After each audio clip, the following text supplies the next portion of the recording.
Can everybody see who's here? All right, well, welcome.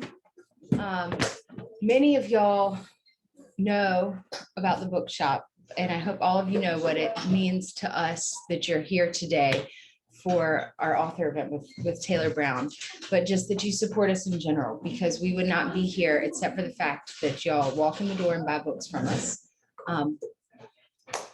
Simple math that means everything to us. The Country Bookshop was founded in 1953 and is currently owned by the Pilot newspaper. And we absolutely love that relationship and are so grateful that we have a community newspaper in town that values things like the Country Bookshop. We are here today to welcome Taylor Brown. Taylor grew up on the Georgia coast, and his work has appeared in a wide range of publications, including the New York Times, the Rumpus, Garden and Gun, Chautauqua, the North Carolina Literary Review, and many others. He is the recipient of the Montana Prize in Fiction, a 3-time finalist for the Southern Book Prize. And welcome. Hey, Jerry, come join us. Sit down. And named the 2021 Georgia Author of the Year. He's also been a finalist for the Press 53 Open Awards. What is this, Michigan? Machigan? I'm not sure. I say Machigan. Machigan. The Machigan Fiction Contest, Wabash Prize in Fiction, Rick DeMarna Short Story Contest, Dehaney Fiction Prize, Doris Betts Fiction Prize. You know, it's a Southern writer when it's Chautauqua, Dehaney, Wabash. You know, that's. He's the author of a short story collection, In the Season of Blood and Gold, published by North Carolina's own Press 53 in 2014, as well as 5 novels from St. Martin's Press: Fallen Land, The River Kings, Gods of Hell Mountain, Pride of Eden, and the most recent novel that we are going to discuss today, Wingwalkers. Taylor, an Eagle Scout, graduated from the University of Georgia in 2005. He settled in Savannah, Georgia, after long stints in Buenos Aires, San Francisco, and the mountains and coasts of North Carolina. He is editor-in-chief of bygone.com. He likes old motorcycles, thunderstorms, and dogs with beards. His imagination seems too big to be grounded, his ambitions too lofty for gravity. His mind seeks truths far larger than points of fact. This local boy, mad enough to say he wanted to write and then do it, to stand into the wind, which you actually wrote about Faulkner, but I have decided to include in the introduction about you because I think it rings very true. So thank you for being here. Thank you for having me. Yeah, well, I'm wondering if you might, Denise, you came. Perfect timing. If you might start with a brief synopsis of Wingwalkers. Yes. So Wingwalkers really started for me with a photograph in Square Books in Oxford, Mississippi. I'm sure some of y'all have been there, a really storied place. I was there in 2016 on my first ever book tour for Fallen Land. And I saw the shadow box on the wall with a photo of Faulkner in it. And we're used to seeing these photos of Faulkner, you know, with the pipe and gray hair and looking very distinguished, a little bit older, old enough to win the Nobel Prize or be close to it. And instead, this was the skinny, I mean, he looked almost like a kid, had his flying uniform on. He had his hat cocked all bold, and he had this rattan cane. He had a little hand-rolled cigarette stuck in the corner of his mouth. Come to find out later, his mother took these photos of him. But, you know, this was his RAF flying uniform, and it jogged this part of my memory where I remembered that, you know, he had been in the Royal Air Force in World War I, the Great War at the time. And I was just fascinated by that aspect of his life because my dad was a pilot and I grew up around aviation and have loved flying since I was, you know, a kid. My dad would say I was a waffle belly, which is a kid who likes to go to the airport and watch the airplanes take off and land. And, you know, if you stand at the fence long enough, you become a waffle belly. And so I dug into this part of Faulkner's life and I found that he had been a waffle belly too, long before chain link fences, but in his own way. And I was just interested in writing about his life from this aviation angle. And when I really found the story, though, was in chapter 36 of the Faulkner biography, which is the big 3-volume, 600-page tome about Faulkner's life, the kind of definitive biography. It talks about how he went to the opening of the Shushan Airport in 1934. It's now the Lakefront Airport in New Orleans. Beautiful Art Deco masterpiece. They spent like $5 million on it in the late 20s and early 30s. And he didn't come home one night. It's during Mardi Gras too. They made this big spectacle, the opening of it. I mean, the theme for Mardi Gras was conquest of the air, floats. They had the Pan American Air Races, air shows. Faulkner was there. He didn't come home one night. And it says in the biography that when he showed up the next morning, he was hungover, and he told this tale of accepting a ride from two motorcyclists who were aviators in the meet. He had joined them in drinking, flying, and carousing. And I thought, who were these aviators / motorcyclists? That sounds right up my alley. And what kind of night did he spend with them? And there's nothing in the biographical or historical record about it. So that for me was the waiting cockpit, and I jumped in and decided to reimagine who they were and how their lives intersected with Faulkner's. And they're the stars of the book besides Faulkner. Della the Daring, who's a wingwalker, and her husband, Captain Zeno Marigold, who was an ace in the Great War. And together they're barnstormers. They fly around mainly the South, and they perform death-defying stunts for the pennies of farmhands and mill workers. And they've been doing this for a while. You can only tempt death so long for pennies. And so in the book, they're headed west. They're trying to go to Hollywood because Howard Hughes has made Howard Hughes has made Hell's Angels, and Howard Hawks has made Dawn Patrol, all these big aerial epics. So they want to try to go get into film. So they're making their way west in the book, and Faulkner's making his way up in the world, and they're kind of moving toward an intersection. I have all of my questions all laid out, but one thing, you talk about you can only tempt death for so long, but one of the things that fascinated me that you mentioned multiple times in the book, and it is our fascination.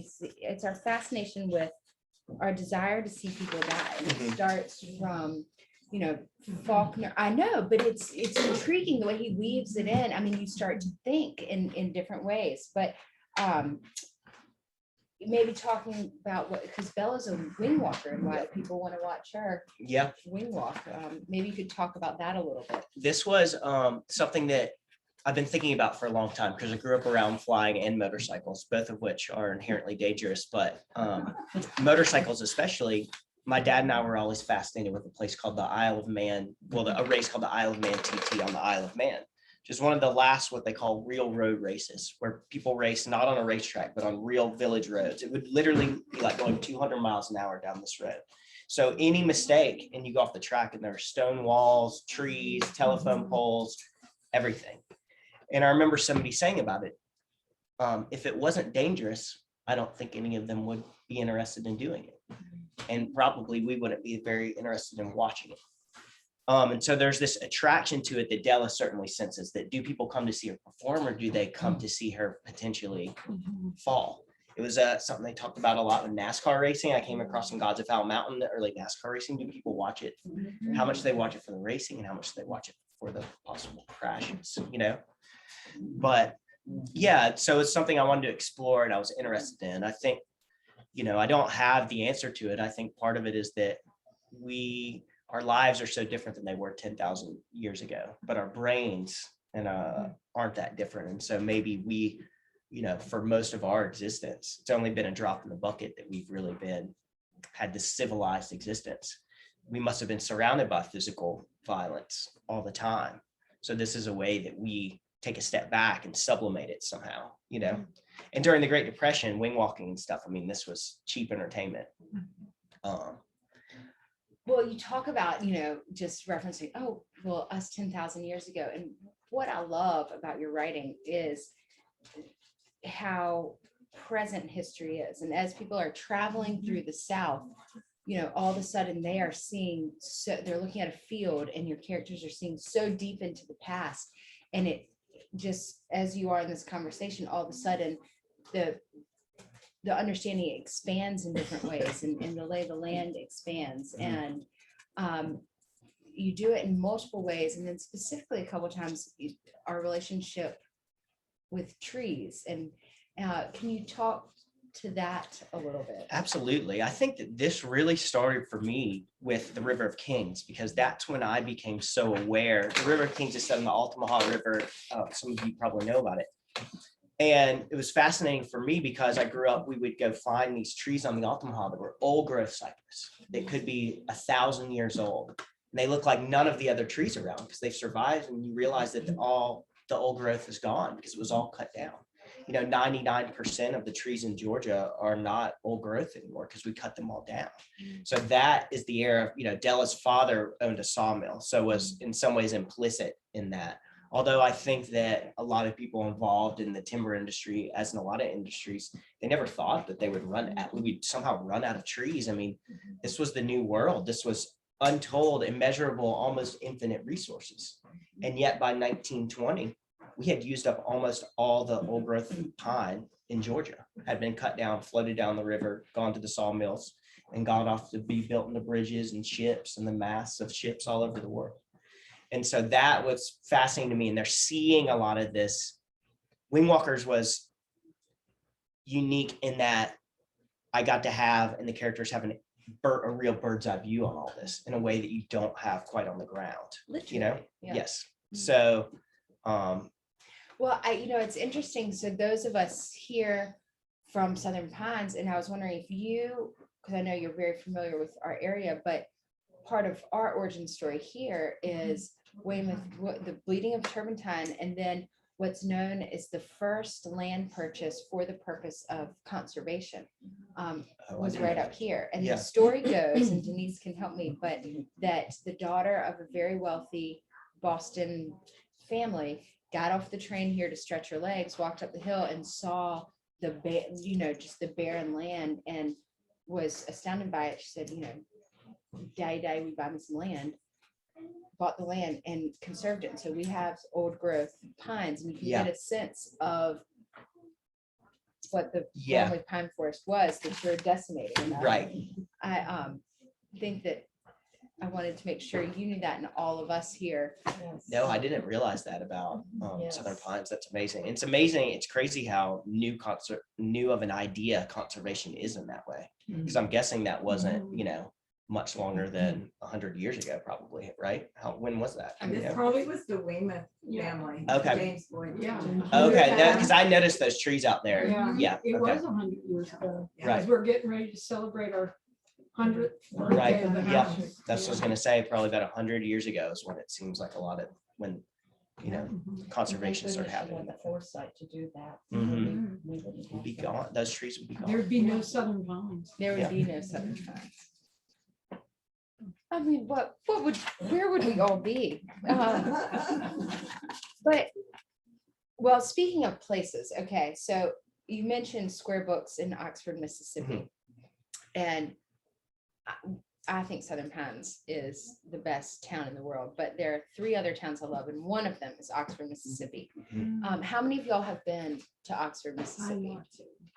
You haven't been? I might go with go. you. Oh yeah, I have been.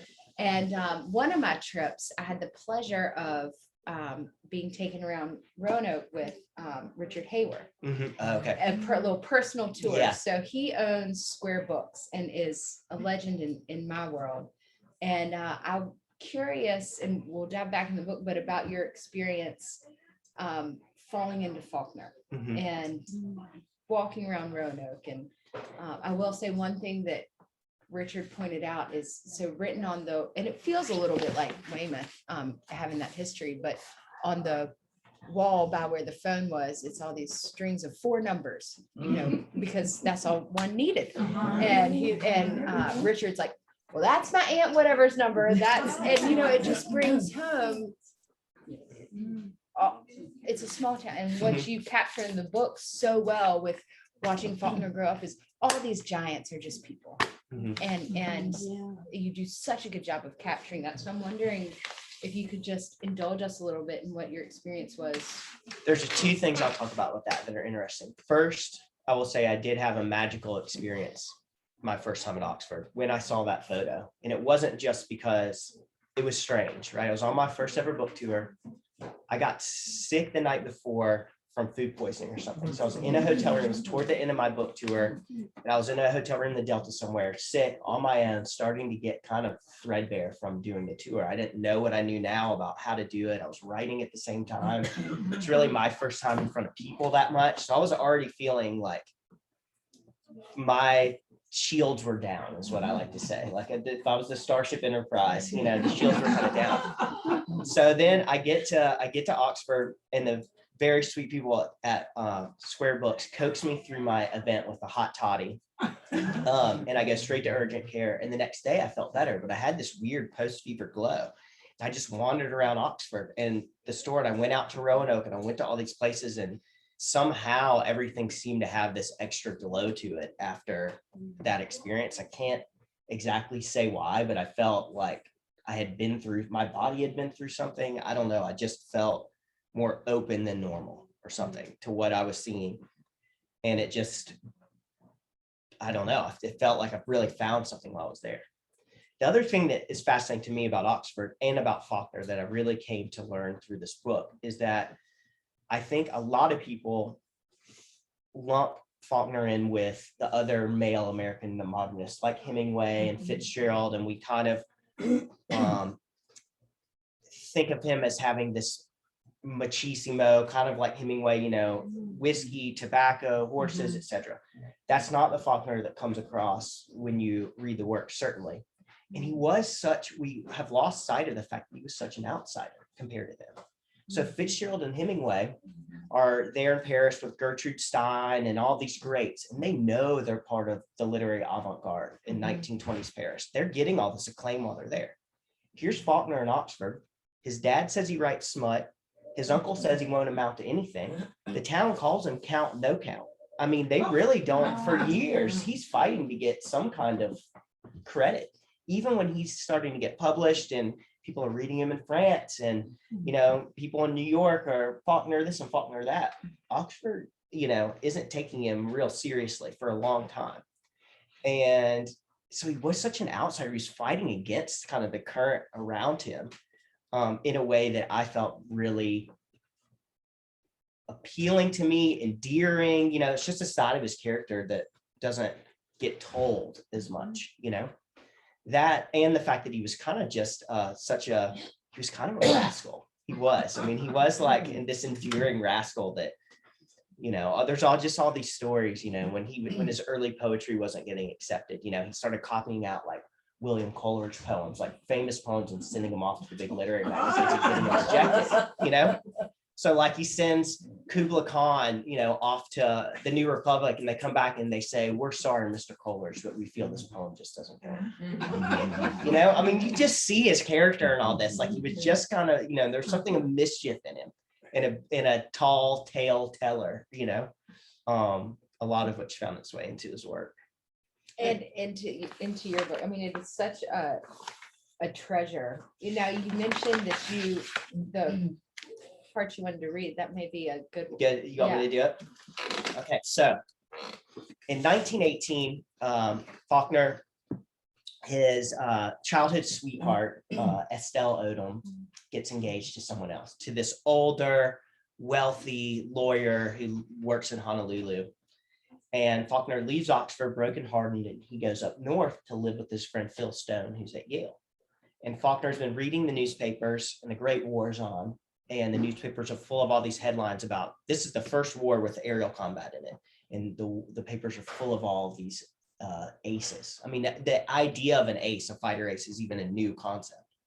So he decides he wants to be a fighter pilot in World War I. But America hasn't joined the war yet. And so the only way to join is through the RAF. And Faulkner thinks that he has to be a British citizen to do so. Big tidbit here. That's how that U ended up in his last name. He was born Falkner. He put the U in his last name because he thought that it would make him look more British. And he did quite a few other things to come across that way. So I'm going to read you guys a little bit from chapter 9. This is Cadet Faulkner is the name of the chapter. This is New York City, 1918. He's at the RAF has an enlistment office on Fifth Avenue in New York. The first character to talk is the RAF enlistment officer speaking to Faulkner, who goes by Bill. "A God-fearing young Christian gentleman," read the enlistment officer. "A young man of firm moral fiber and proper ideals, who wishes only to place his life in service of the crown." Bill stood full long before the man's desk. his hands clasped behind his back, the slightest smile curling beneath his scant new mustache. The officer was reading from a letter of reference written and posted to his office by Reverend Mr. Edward Twimberly Thorndyke of London, England. Bill had forged the looping flattery of the vicar's letter beneath the light of a coal oil lamp in a friend's cramped apartment, mailed it to the sister of an English friend, who then posted it back here to the Fifth Avenue office of Wing Commander Lord George Wellesey of the Royal Air Force. The recruitment officer set aside the work of fiction, lifting another paper from his desk. The morning sun slashed down from a high window, clear and bright, illuminating the sheet like a sail that might just carry Bill abroad, aloft. William Cuthbert Faulkner, he read, says here you were born in Finchley in the county of Middlesex into the Church of England. Why, yes, Lieutenant, said Bill, pronouncing it lieutenant in the Londoner's accent he'd been cultivating for the last several weeks. Trucks were lorries, jelly was jam, the government were a bunch of fools. That's Faulkner with a U, he said, unlike the colonial spelling. The officer grunted. And your mother resides now in the town of Oxford, Mississippi? As have I, Lieutenant, since primary school, just a little postage stamp in cotton country. The officer laid the paper aside and set both hands flat before him, pushing himself upright from his chair. Then he took up a cane and came limping around the front of the desk, rocking straight-kneed on one leg. Bill tried not to gawk. Bloody Sopwith camel, said the man, banging the cane against his wooden leg. Devil's own machine. Bill had seen the craft in photographs. A barrel-shaped fighter with stubby wings, synchronized machine guns, and a giant propeller. The officer stood before him. Offers a pilot 3 choices, does the camel. Victoria Cross, Red Cross, or Wooden Cross. He tapped his wooden leg again with the cane. You see which I received, and lucky to have it. Now he swung out his hand as if to shake, but instead pointed to a detecto 2-in-1 scale set against the wall, which measured height and weight. Now, Mr. Faulkner, let us make sure you meet the king's requirements. Bill balked. These hated scales, his bane. Are you aware, sir, that the average height of a medieval knight, based on surviving suits of armor, was but 65 inches from sole to crown? Well, Mr. Faulkner, you had better be 66 to join the Royal Air Force. A man must reach the rudder pedals after all. On the scale, please, and remove your shoes. Faulkner chewed the inside of his lip, looking from the man to the scale. He tried everything to grow taller. Milk and spinach and bunches of bananas, even ginseng powder purchased behind the glazed and dangling ducks of Chinatown. Now he snorted in disgust, pulled off his shoes, and stepped onto the device with first one foot, then the other, testing the surface like pond ice. The needle wound lazily toward the 120-pound mark, but lost momentum, hovering at 113 pounds. The one-legged lieutenant drew a ruler from his tunic and held it atop Faulkner's head, measuring his height. You are standing on your toes, sir. I can't help it, said Bill. I have very tight Achilles tendons.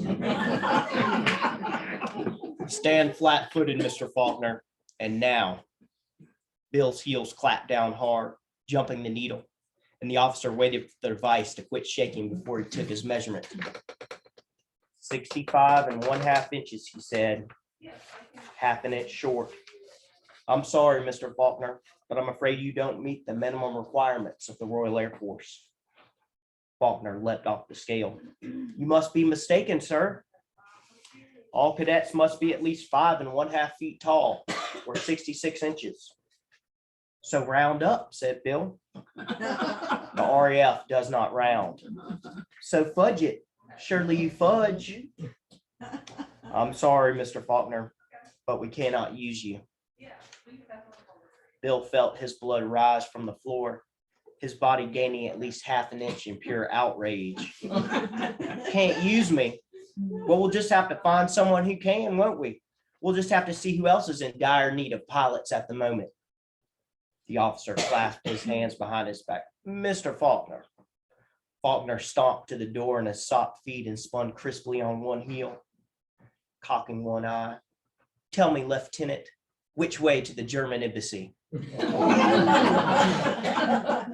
flying officer met his gaze and held it, eyes keen, as if searching the sky for enemy fighters.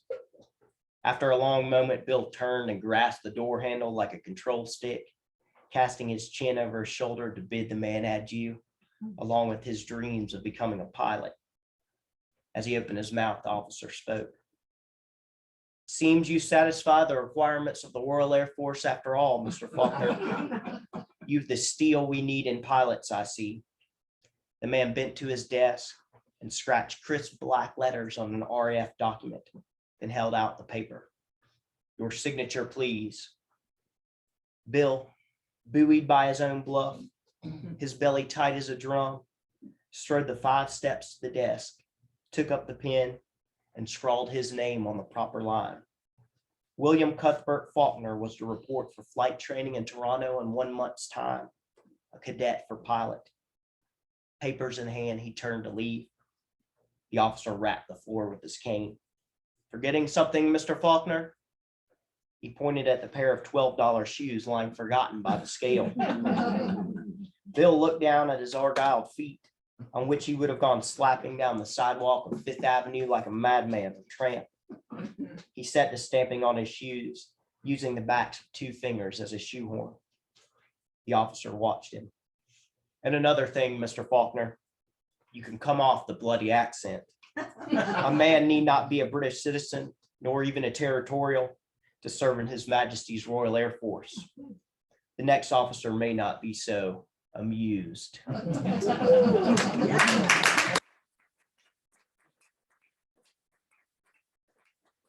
Love how you use this passion for flight. Our Wingwalkers as well as Faulkner have it, and it kind of anchors the book in a lot of ways. And while we are, there are a couple of things, and I have them typed since they're from, but I'm wondering, since it's such a pleasure to read, if you want to read my bullet point, then you can skip, my notes. Yeah. And then the next one.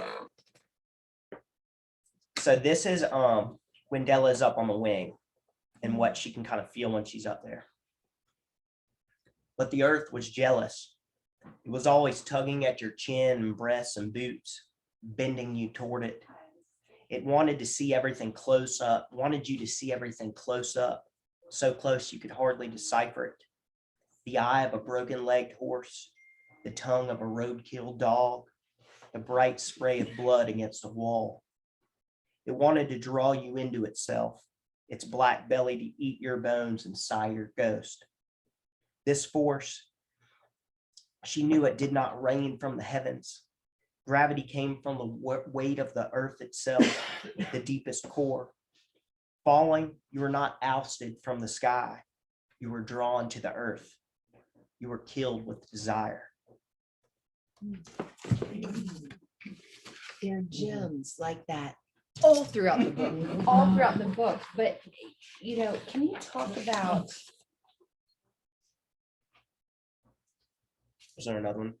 2 more?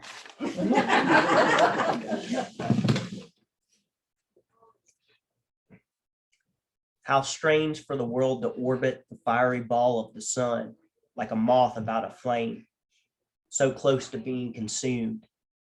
A long finger of sunlight slipped through a chip in the nearest shutter and ran slanted across the floor. Della watched for the minutest shift in the beam, like the sweeping hand of a clock, some sign of the great wheeling of the earth, the velocity that sustained them. Can you talk about this time? Because there's flight, and you use this flight to mean so much in the book, and you've woven it and braided it and twisted it, and it will mean so much to all of us as we read the book and with what you've done. But just at this particular moment in time what flight meant. And you even mentioned it in the book, what it meant for the older generation, the younger generation. And Yes, I mean, so it's crazy when the Wright brothers had flown, I think, in 1904, right? The book starts in 1908 when Faulkner is just a boy, and this balloonist comes to town. They call him the Balloonatic. Homemade hot air balloon. And this is based on a true story. He used a coal fire. It takes hours to fill this hot air balloon up. Homemade. I mean, and no one's manufacturing hot air balloons at this time. And he goes up over town and he parachutes out of it with a homemade parachute. And in 1908, when he did it, because he came a couple times, he landed on the Faulkner's hen house, causing quite a stir. That's a true story from a memoir of one of his brothers. But there was such a craze early on. I mean, flight was happening just then. And I mean, man had grown wings. I mean, this is huge. I mean, we had, built ships, and that's how we, expanded to all these islands and continents and all that in our, prehistory. But here, while newspapers were around, while it could be disseminated all over the world, every week someone was setting a new record. And this went on for 20 years, into the days of Amelia Earhart and all those famous pilots, Lindbergh, I mean, these were epic, not just adventures for mankind, but I mean, this was like going to the moon, it seems, all the time, to fly across the Atlantic solo, to fly across the Pacific, to fly from the UK to Australia. I mean, these were happening all the time, and they really had captured everyone's imagination. And then there was air racing, which is in the book, the air racing drew more than the World Series and the football. I don't remember if it was the National Football League at that time, if it was the NFL, but it was like more than all the big sports now combined, right? I mean, like hundreds of thousands of people, right? I think 600,000 people total watched the Cleveland air races when that was, I forget what year that was, right? But this was huge. Especially up through the 20s. When the book Della and Zeno's timeline is happening in the 30s after the Great Depression. And they are starting to get to a point where a lot of people have now seen it. They've, early on, a lot of people had never seen a flying machine, certainly never flown. So it was, it was easier to get along. As time goes on, a little bit later, it gets harder and harder because people kind of seen it before. And maybe they got this older plane, they've seen newer, faster, and they almost get disappointed because they've seen wingwalkers before and they think for sure that they're going to kill themselves. And you come back around to the same place and you're still doing it 2 years later. And I think they're kind of disappointed, It's like they can't go back to the same place because people are like, oh, we saw, it's almost like like you played some trick on them. So all of that is really happening. And so that is really this background for the book.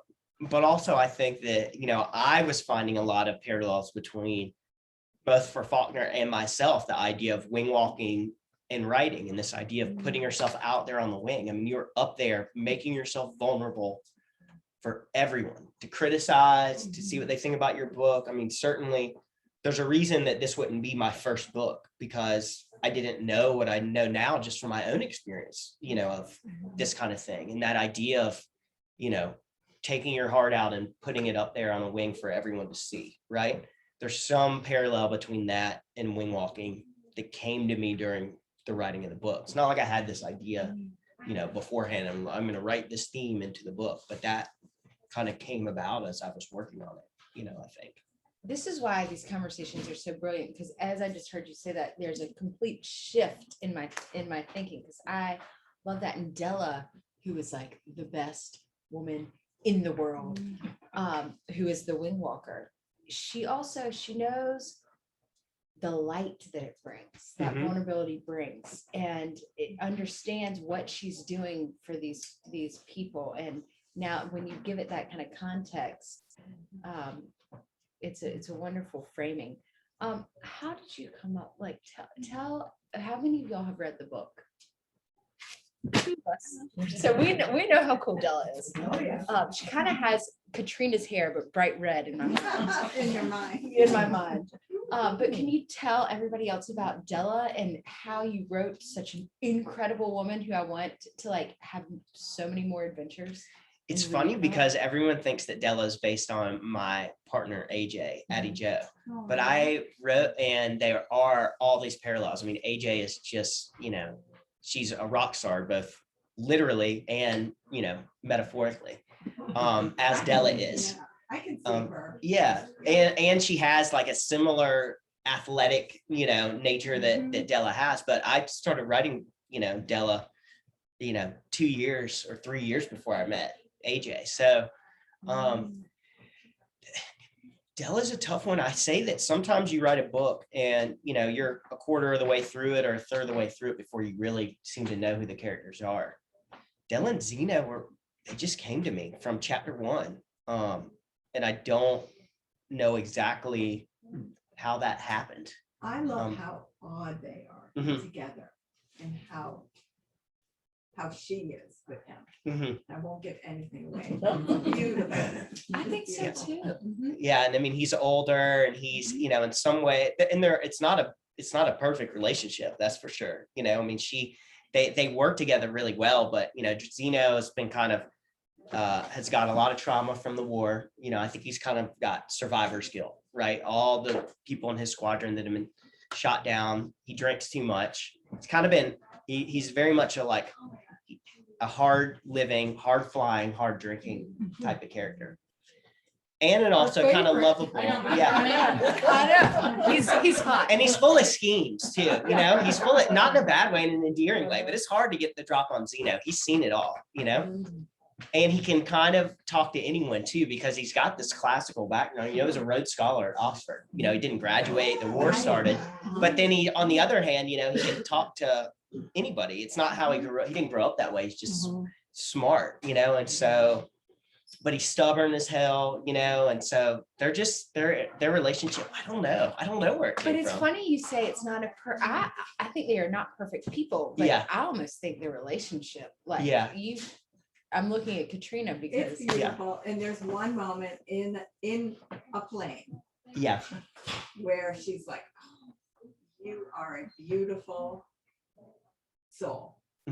It's a decision she makes. It's like, yep. over Well and done. over. And so basically this couple is, I cannot wait for y'all to read them. And because we could just chat about this, which would not be fair to y'all, but one of the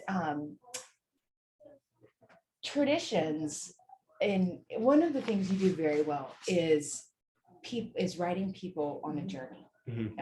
And I'm wondering, and the travelers that Della and Zeno meet on this journey, the way you use them to impart history, mythology, lessons along the way is such a treat. And it's you're able to, we were talking about some of the great writers that this gentleman's come up from South Carolina because he knows you are one, but the way you use that tactic to bring wisdom to us as the reader. Can you talk about your love of the journey, or in your writing, or maybe in your life, and how the two work together? Absolutely. I think that, I forget who said it, but someone said there's only, a couple of great stories. There's, the journey story, and there's someone new comes to town. There's a few different ones kind of. But it goes all the way back to the Odyssey. I mean, this is kind of the Odyssey retold in a certain way, as so many great works are. I mean, they're a journey, and you meet different people along the way, different episodes, and are they friends? Are they enemies? Do they impart wisdom? Do they impart doubts? Our lives are journeys. So it is such a metaphor for life. And I just love to be on a journey with characters for some reason, because I feel like I'm going somewhere with them, although I'm just going back to the same table every day to write. I'm off somewhere with them, journeying with them. It's one of the things that, I love. One of my favorite things is and I was doing this a lot while I was writing this book too. 2020 made it a little bit harder to do as much of this traveling as I like to, but you know, I have this older motorcycle and I go on these longer trips, and it is not like driving somewhere in your car. One, the motorcycle breaks down and I have to meet people along the way that help me fix it. This always happens, and you meet characters that you would never meet, you know? And you experience the world in this very physical way because you are so vulnerable to it, much like they are in an airplane, you know, from place to place. I take the back roads. I don't take the interstate. You see the history right before you, you know, it's like taking the train. You go through all those towns that once were probably bustling because the train was so important to commerce. And now they're not ghost towns. Some of them are almost ghost towns, but you know, you see all that on the back roads. You see life as it really is. You don't see, you know, the interstate and McDonald's franchises and Love's truck stops all the time. You really see the world. And that gets lost for us a lot in modern days. You know, this whole book tour, I don't have time to take the back roads. I take the interstate. You know, I don't see much. That's how we normally travel. We don't feel like we have time. And so, but I do go on these kind of journeys of my own, and that probably makes its way into my work. And that just comes straight from my dad, something that he did. He would take off and he would go down finding sites in old Florida. He would try to find like towns that were like they were when he grew up. And he'd find like Hudson or Cedar Key or some spot, and then it would get built up and he'd have to find somewhere else to go on his bike, you know. And you have all these roads that he would take. And you know, later on when I started doing it, you know, he could help hold atlases, you know, dog-eared pages, you know, and his finger would trace down the ways that he went, these old highways. I mean, very few people are doing this anymore. So I think all of that probably makes its way into my work, not just in some kind of intellectual literary sense, but like in just my experience of the world. And one thing that I love, where I feel like I'm really getting in touch with life in a way that you don't inside your car on the interstate, you know, kind of going more from point A to point B. And for Della and Zeno, that's such a time of, they're really seeing the world too during the Great Depression. They're seeing the strife of everyone on the ground, and they're seeing at once how they may not have enough money to barely eat and to barely get enough gas to go to the next place, but they have this one thing. They have this plane. They can get off the ground and they can elevate, gives people this kind of elevation. Just to see them perform and all that, I think takes people out of the drudgery. So yeah, most definitely. And it's and also the way that the road challenges you to use your wits. And I can understand when you talk about you going on a journey with them, and the way that as you're writing, you're meeting these characters in and of themselves. Yeah. I can understand why that is an exceptional journey. One quote that is a piece of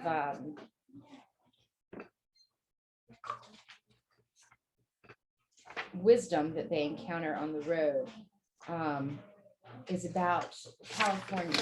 oh yeah, And I don't have the whole thing, but I was wondering if you might read that, because this is one that is in my journal. It's one I love. It's one for the it's on page 169. it's where they stop at the they're at the Florida, Alabama. Yeah, with the guy who has The guy, map Super with Tramp. Super Tramp. Yeah. You can choose your own adventure. Yeah. On that page. So they're at one of these big during the Great Depression, they set up all these tent cities because people didn't have somewhere to go. And so their airplane has broken down and they're basically kind of grounded, making their way on a borrowed motorcycle. And they meet this storyteller who's what do you call a train, like a hobo on the, you know, rides the trains and all that. And he goes by, they call him he goes by the name of Super Tramp. And so Della asks him what California is like, because that's where they really want to go. And the tramp says, I'm just thinking about how I want to do his voice. What is California like? Asked the tramp. Why, what are you? Me? You carry your own weather inside you, storm or sun between your ribs. The weather without reflects the weather within. The golden state or the manifest death, the same terrain, storm or sun, is two countries out of kind. But I will say this of California among states, it is the edge to which men go who seek such brinks, and some keep going. Some to silver, some to sea, some to 1,000 pieces each. Here, I'll read a little bit more because it goes, Zeno lowered the bottle from his mouth. His lips shone bright and wet. Some to sky, he said, some to ground. The tramp cocked his head. The priests say both. Zeno nodded. Though some say if you go high enough beyond the atmosphere, you might orbit forever, never coming down. They say the sun will devour man at such heights. Zeno sipped again from the bottle. Better ash than dust. I know.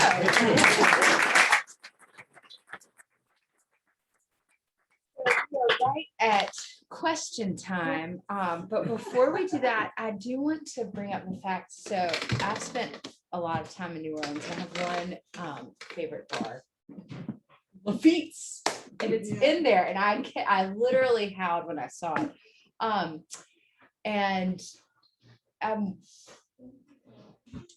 just wanted to mention that. I can be talking. Yeah, they have like a whole night in the Vieux Carré in the quarter. With some of my favorite spots that were around then, which was really fun to, research. Well, it's what's neat about New Orleans is some of those places haven't changed in 100 years, very much. I mean, you can pay with a credit card, but besides that, the stuff on the walls is the same and the stories behind them.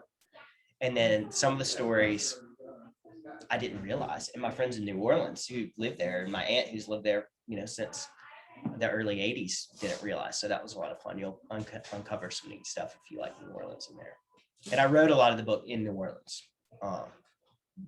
And one thing that I say is that it helped me with this book is that I did begin to write this book in 2016. So my first novel had come out, Fallen Land, in 2016. And I wrote a lot of this in the summer of 2016.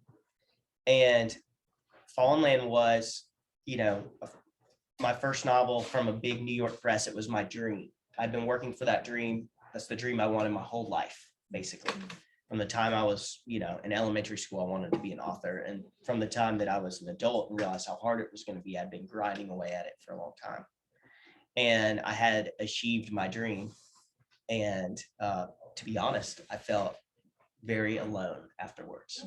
I had achieved it and I thought, kind of, now what? I've been living almost this very monastic existence, so focused that I felt, I had no one to share it with, and I felt really alone.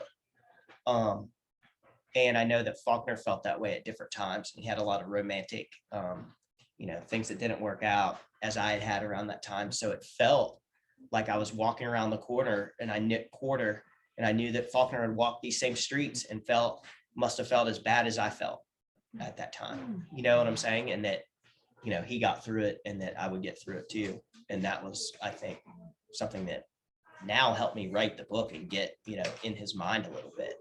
But I can't say that it was always the most, easiest time, but it felt like the writing, gave me a path and meaning and kept me going during that time. So, yeah. I have a comment more than a question. I know you are the hardest working author I think I know. Love your work ethic, but more importantly, your talent is unbelievable. I read a lot of books. I'm really fantastic. You're doing something on the sentence level that's muscular, vibrant, that I just don't see very often, if at all, honestly. And I am so impressed that you do that book after book after book. There is, was Faulkner, like one of your inspirations? Okay, Light in August, I'm thinking, how beautiful his descriptions are. But you do this, it's a Taylor Brown book. When I open up and start your words, I can hear you reading it. You have an incredible voice. And obviously St. Martin's Press must be like, yay, 5 books, Taylor.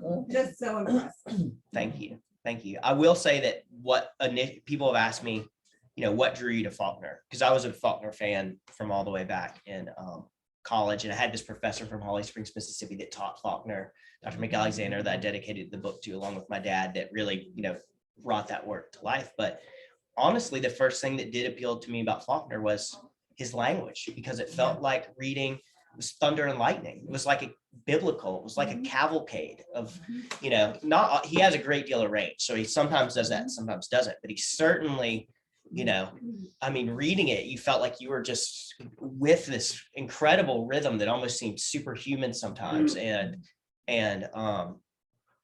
it was like riding in a storm, and lightning crackling. And I thought that's what I want to do. That's what appeals to me. It's not just what I want to do, if that's what I'm drawn to, and honestly, sometimes I have a harder time now finding stuff that I like, because a lot of it, people just don't seem as interested in doing as much with the language. No. And I wish they did, because they probably read more of other people probably read more of my books. People wanted to read that more, but yeah, you don't see it as much as you used to. Most of all of my favorites were trying to do something with every line. Yeah. Like Barry Hannah said, I want to get as much out of every line as I can. It must exhaust you though, because you have big story too. Yeah. You're not I don't know. It doesn't, I just love it. I guess it's like, to me, I'm tone deaf. I have no musical ability. I was sent to the principal in elementary school because the music teacher thought that I was butchering Amazing Grace for a tryout that we were required to do. We were required to try out and sing Amazing Grace for the musical. She thought I was doing it on purpose and sent me to the principal. But somehow, I don't know, when I'm writing, there's like a rhythm to it that I do kind of feel and get. So it feels like composing in a way. I was just Probably. in my head being like, not only a rhythm, it's like 3D, the way it goes, and you're pulling everything together. But I would say that is what people search for, and that, like, why you're here, why people come back again and again and looking for, okay, we found a treasure. Have we found anything like this last treasure? And people, I'll wait years. I'm like, no. And then finally I'm like, I found Sharice Wola, we found another treasure, Right. like, and then the excitement that comes from a treasure, which you are, and that people aren't doing it. And that's what makes it such a treat and so special. Two things. I read, the only one I read is River of Kings. And like Katrina said, that I felt I was with you. I did not know anything about the area. I'd never heard of it, but I was there. And what you said, I wondered what happens next. So I'm really excited about reading this one, but I You didn't should even know have a about the other Taylor ones. Brown summer. You should sit down and spend your whole summer just deep diving Yeah, I into a got Taylor Brown summer. one question for you. Would you mind coming with all of us over to the wine cellar and just read the whole book?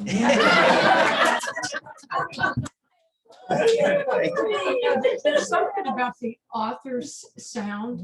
It makes it like sculpture, like it's three-dimensional, but I also like the way you use history, to make that connection to the journey of the new characters. And it's so rhythmic and nice. Thank you. I think that people ask me why I do use history a lot, because I never set out to write. We kind of categorize this one, St. Martin's, I think, as historical fiction a little more, because they thought it might sell better that way, because it's usually kind of, they just said literary fiction. But I don't know why I so am drawn to it, but I guess I've always been interested in myth, and there's such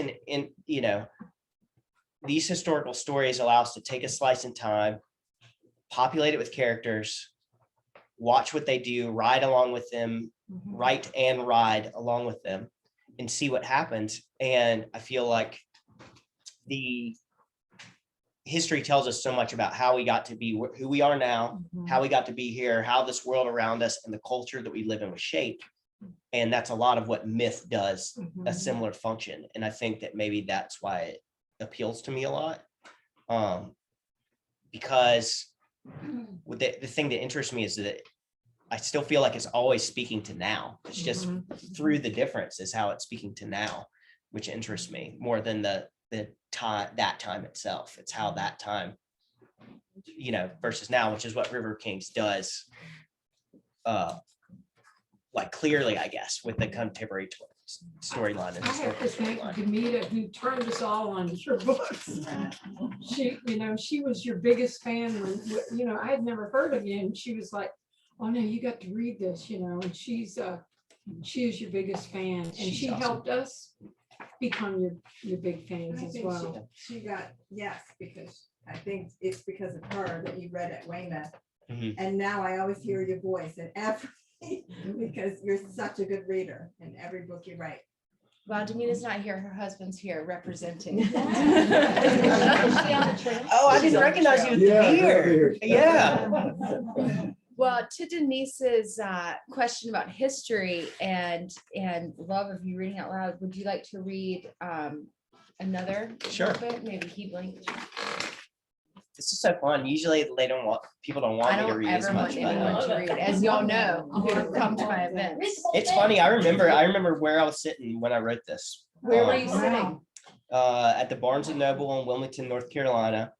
Off of Mayfair, I would go, and there was one table that was by the window, and it was like a slot. It was like this narrow little slot right when you walked in the door off to the right, and the bar was on one side where you would order, and then there was a window there.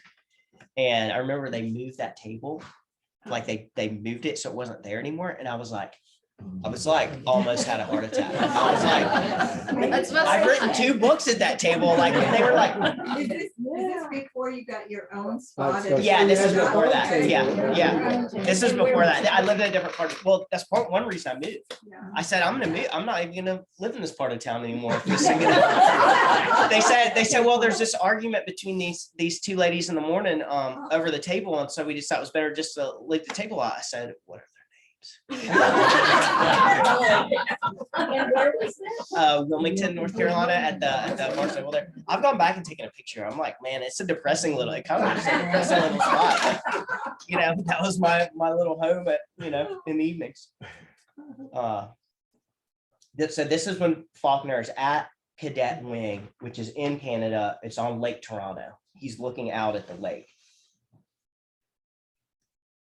He blinked the image from his mind, looking instead to the lake. There he could almost see the ghost of a long dead bull moose splashing in the shallows, chest deep, the water streaming from the vast candelabrum of his antlers, and the elusive lynx or gray wolf slinking through pines etched against the dawning sky.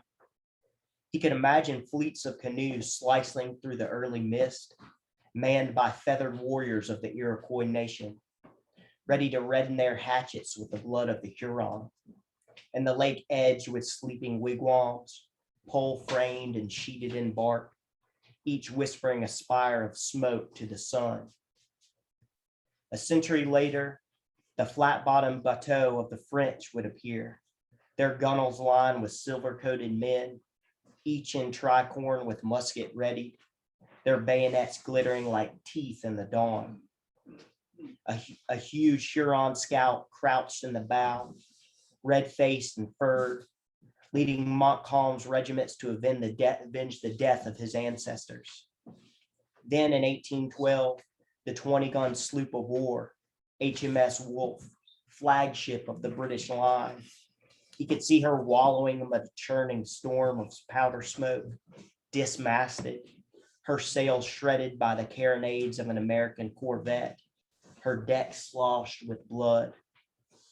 After that, the great palace steamers of the antebellum North would reign, paddle wheeling from port to port, their natty passengers sipping brandy beneath the sway of crystal chandeliers. And some of those liners destined to burn hissing into the depths, their passengers entombed in the cold stone of the lake. So many ghosts. They rolled like mist across the water, like the palest fire, spirits released from husk and hull, from the giant coffins that littered the vast darkness of the lake bed.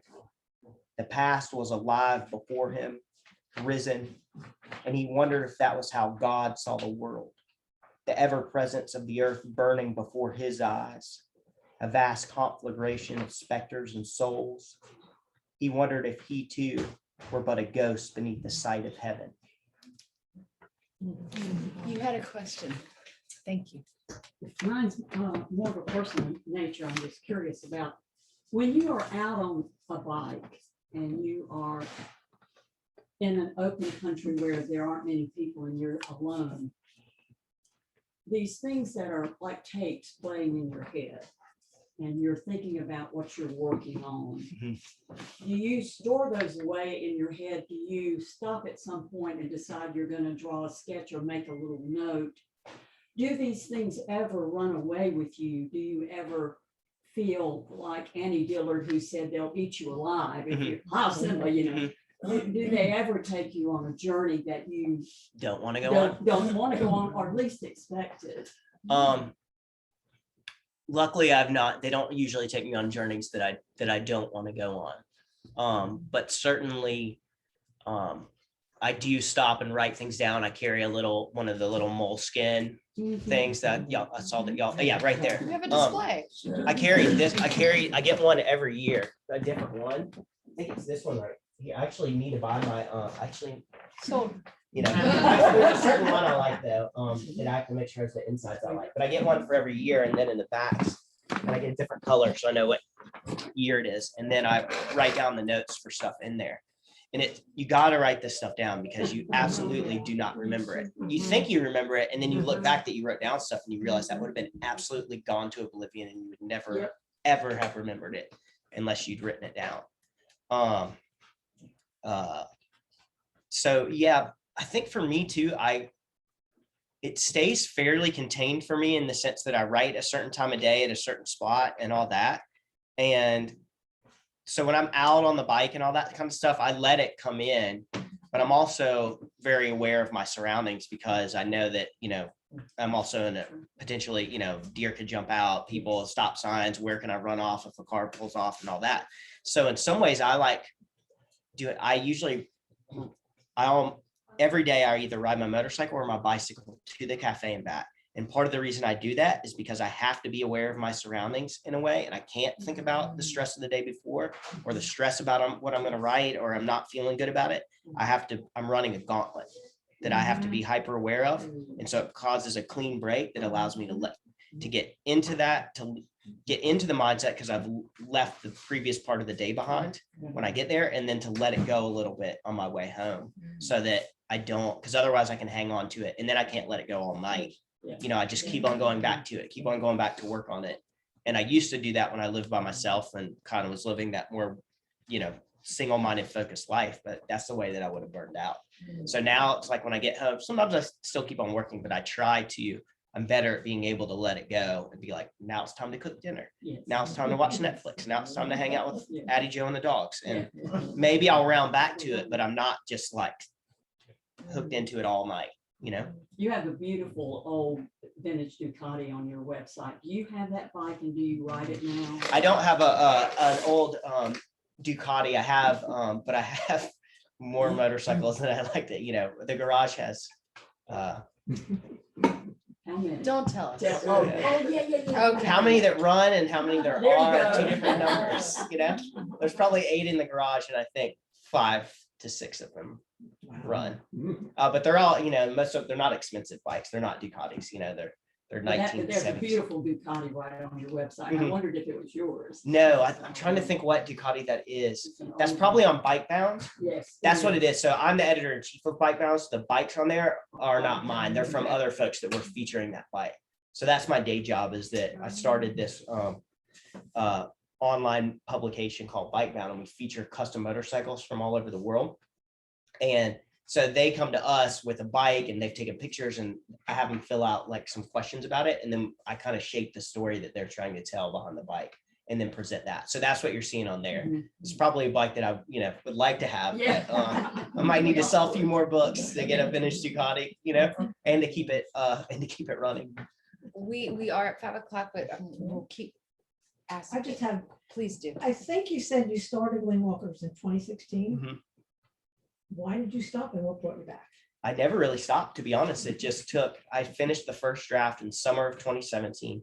I like to work on multiple things at once because I always like to be working. It's just a very grounding part of my existence. So what happens is I work on something, and when I start to get stale, it starts to feel stale or burned out, or I'm at a good stopping place, then I alternate to something else. So I wrote this strangely with Pride of Eden back and forth, a few months on one, a few months on the other, which is a very different book in a lot of ways. Not a journey so much or anything, contemporary.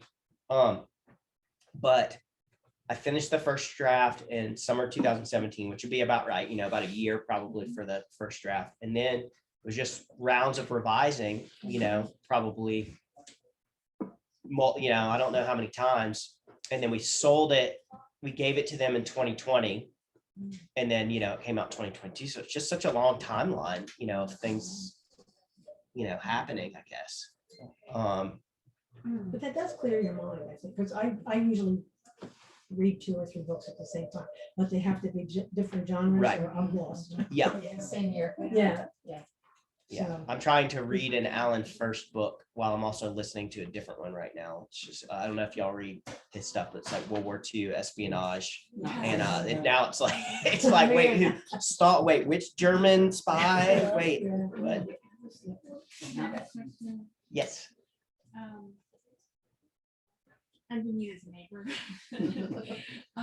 And both Tim and I teach at St. Andrews, and we're with a lot of young people who probably shouldn't be in college in some way. They need to take their Rumspringa or whatever. Rumspringa. Rumspringa, yeah. And I think the early aviation created this amazing opportunity for young people to say, we're off, we're going to fly to Paris. Lindbergh did instead of staying at UW-Madison. Yeah. What do you think about that as creating more opportunities for young people to take risks when parents are helicopter parents and Yeah, it's tough. I mean, I feel it's hard for me to speak on it because I'm not a parent, but I certainly see it in the people that I know that, I think about my parent, the world has changed. My mom, the way that my mom acts about my grandkids is not how she acted about, us growing up. I mean, I had a go-kart, my sister bought this go-kart when she was 12, she paid half of it and mom and dad paid half of Christmas. And then it got handed down to me. She's still mad because I never had to pay the depreciated value. So, but I mean, we'd have this go-kart. I saw the scar on my hand because I had learned from my dad how I could reach back. I had a governor on it and I could pull the throttle open, which was right next to the muffler. So you burn your hand, but the thing would go 45 miles an hour. And I was 11 years old. Our seatbelt was a bungee cord, and we take that thing all over St. Simons, not on the road, but we had ways to get everywhere. Now I think, can you imagine just, how, I don't know, but yeah, so I think that the problem is maybe, I don't know, that, when you're not allowed to take these risks, you don't get something out that maybe never gets out. And then that's tough, right? I think You're not allowed the first answer is them reading, because I think that just interacting with kids who, I'm not teaching everybody every day, but I do shove books in everyone's faces. And I think that it could be interesting. And I'd be curious what y'all's thoughts are, just letting people know that adventures are out there and you don't. Demean and I both grew up in rural Indiana, where, and you escape in books. And I know, Taylor, you're talking about your journey. You were doing those journeys and escaping as I've heard you say that before, as a young boy. And that's what you did, because sometimes you couldn't go out. That's true. Yeah. That he's referring to, what Tim's referring to too, is I was born with club feet. So I had all these reconstructive surgeries growing up. So I had whole summers that were basically on the couch and cast recovering. And so my escape was books, and I took all those journeys and stuff, and maybe reading makes you realize that these adventures are possible and that people have had these adventures and you still can get out there and have them, that you don't have to quite do what your mom and your teachers in the world, take the exact path that they think they should. I'm a big fan of that whole gap year idea too, of going straight into, and I've seen that too from just when I've, I didn't do a creative writing program, but I've this writer in residence at UNCW where I was teaching a workshop. And, I think there's something to be said for that, because a lot of those students go straight from undergraduate straight to a writing program, and they went straight from high school straight into college, and you just stayed on the same path, and to me, which is a lot of the older students or the students that have kind of gotten down and lived first and then come back had more interesting experiences, I think, to mine from, I think reading and travel, I think you can get a lot of that just from travel. Travel is an adventure in and of itself, to the degree that you can make that I happen. used to tell my students, travel while you can pee on your own. Yeah. Because, I mean, these people that they wait, they go to Europe and they're looking at Italy through the window of the bus. I mean, do it now. Yeah. Well, another I question. just wanted to know, what are you reading besides the World War II book? Yeah. What contemporary authors are you looking at? I always feel bad about this because I don't read as much contemporary fiction as I feel like I should. And part of it is that I kind of feel like because I write in the morning and I write in the afternoon. And then I write in front of the computer for bygone during the day. And when I get done with all that, it's kind of tough to read more fiction. And then I read a bunch of research, which has been, I tend to read more nonfiction a lot. Also, a lot of the writers that I really would like to read, I don't want to have their music, their rhythms, cadences in my head, because that acts like listen to a song and you can't get it out of your head. Same thing happens. So in some ways, I feel like there's so many things, unexpected riches of being an author, but one of the disadvantages has been that it seems like I go on a trip or something when I'm not writing and I will just read, it'll be like a book a day. But in my normal life, it's harder to kind of do that. What I've been reading a lot lately, I've been reading all this stuff about Zen, all the writings of Alan Watts.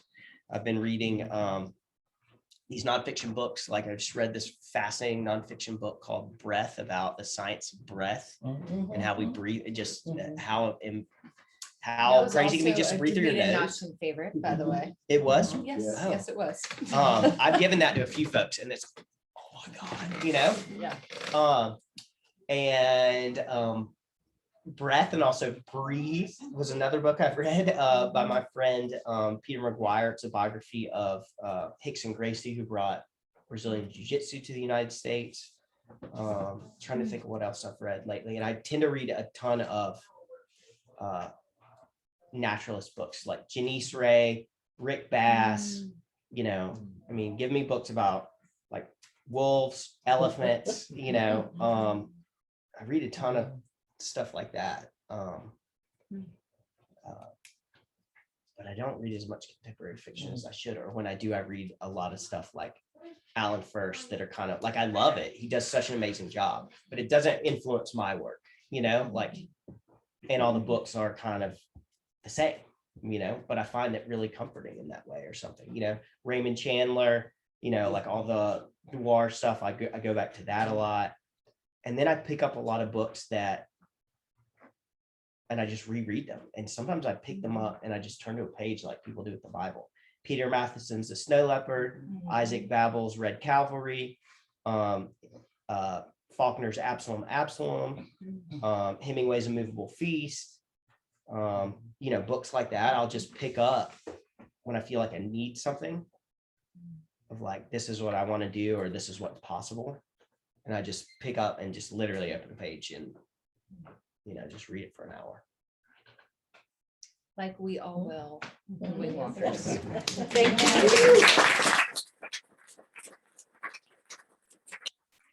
Move this table forward and let Taylor sit here if y'all want him to sign some books, but just give me a second to refresh, get organized. All right, and I might run thank to the restroom I while you're was- doing that. Yes, Is it through there? Is it yes. Let me right to get the you right? set up and Some of the desk.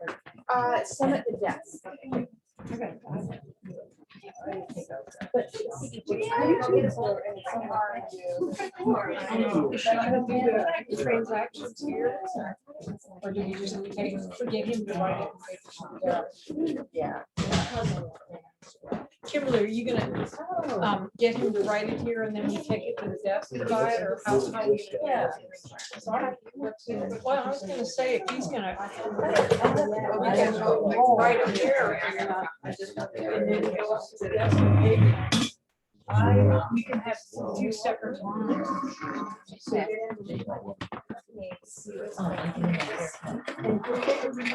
Thank you for being here.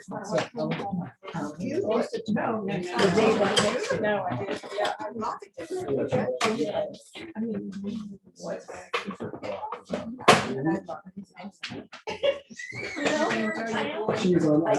She's on her journey right now.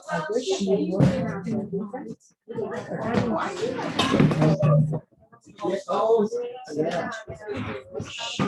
She had 14 miles today. She just called before I got here. She's at a hospital. She got a boat today.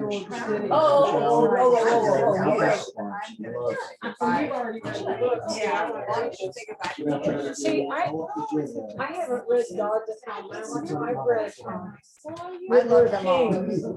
This ball and land. I love them. Yes. Are you gonna? I wanna get a. I can sort of relate to her though, you know? I'm so pleased. I mean, I just couldn't stand not hearing her talk, but I just don't. I'm just, but look at my necklace. Oh, yay. You were there. Taylor, I'm gonna take off. Just a minute, honey. And then I just go to the desk and have her check me out. I tend to usually on this way. Oh, and I brought my. So ball and Here, land Taylor. was signed too. Yeah. just send him off on a train. And he's gonna go back. Oh, wow.